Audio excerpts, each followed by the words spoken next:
Hi folks, today we're talking about the new Fakmatic Pro and the original Fakmatic. Now if you don't know what the Fakmatic is, it is an adapter that allows you to shoot 35mm or 126 perforated film in vintage Kodak and other brand 126 cameras. The recommended camera for the Fakmatic has always been the Kodak X15 because it's very versatile in the sense that with the X15, you could shoot 35mm film in your Fakmatic, or FPP perforated, once again, this is just test film, will work in the X15. The Fakmatic, as you can see, it's 3D printed, but it's a little, I wouldn't call it rough, but I would call it, what would you call it, John? Rough. Okay. And then the Fakmatic Pro, Smooth. it is. It's brushed. It's smooth.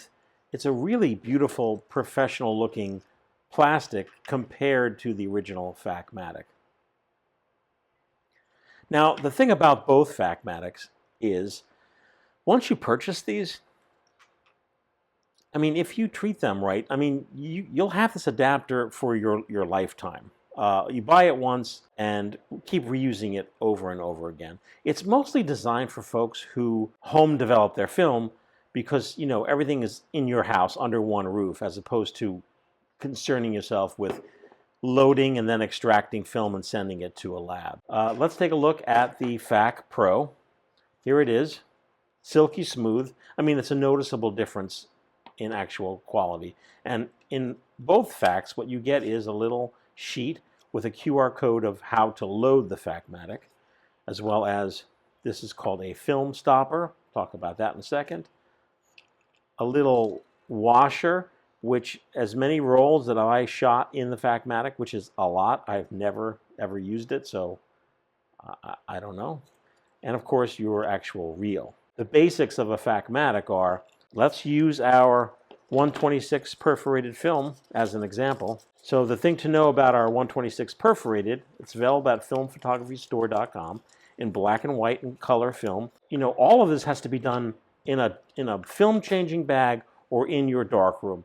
When I say a dark room, it can be your bathroom or, you know, a room with no light, but it has to be completely black. No light whatsoever, or you will contaminate your film. So if you're buying the FPP 126, when you open it up, it should be sprocket holes up top, and you kind of need to, you know, get yourself in order before you load. You want your sprocket holes to be on top when you load your Fakmatic. So the first thing you need to do is, with sprockets up top, you make a very tight, and you'll be doing this in the dark, you roll your film to a very tight loop.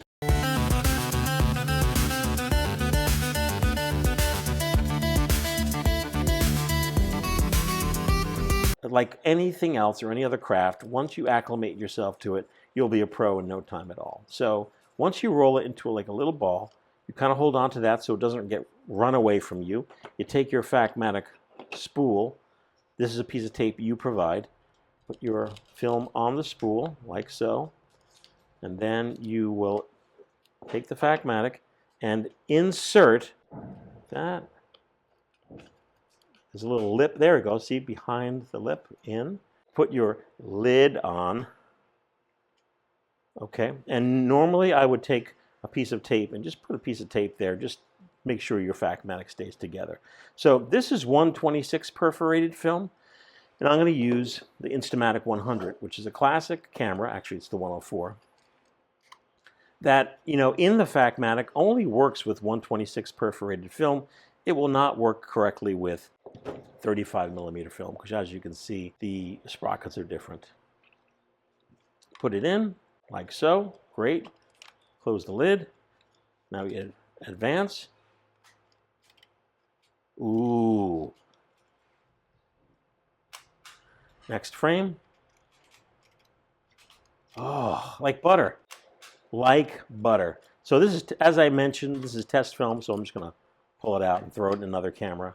Here's our recommended X15. Now X15s are very inexpensive on eBay, so regardless of what camera you have, I always recommend folks using the Fakmatic, get one of these. Have it in your bag in case your prized 126 camera, in case the Fakmatic doesn't work in it, you'll have a backup camera.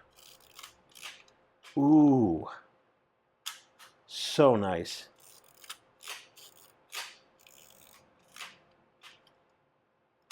Beautiful.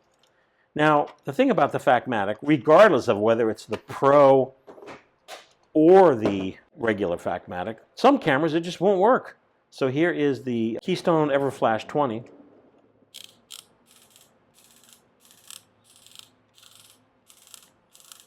Nope. Has to do with the pin system, folks. So on this particular camera, this, for whatever reason, this pin is not lining up and not catching the sprockets. So you may say, well, what do I do? In a situation like this, with the Keystone Everflash 20, you need to use a vintage cartridge reloaded. And there's a separate video on that as well. We have a plethora of videos on our YouTube channel talking about the Fakmatic. In this video, I really just wanted to let you folks know that we have an upgraded version that's made of a different type of plastic, much smoother plastic, and that's all I have. As always, we love 126 film here at the Film Photography Project. We're always working on new projects regarding 126, and I know folks out there watching want to know, Mike, when's there going to be a cartridge I could buy that's preloaded? I don't know. Well, we'll see you really soon. Here are some pictures I recently took with the Fakmatic.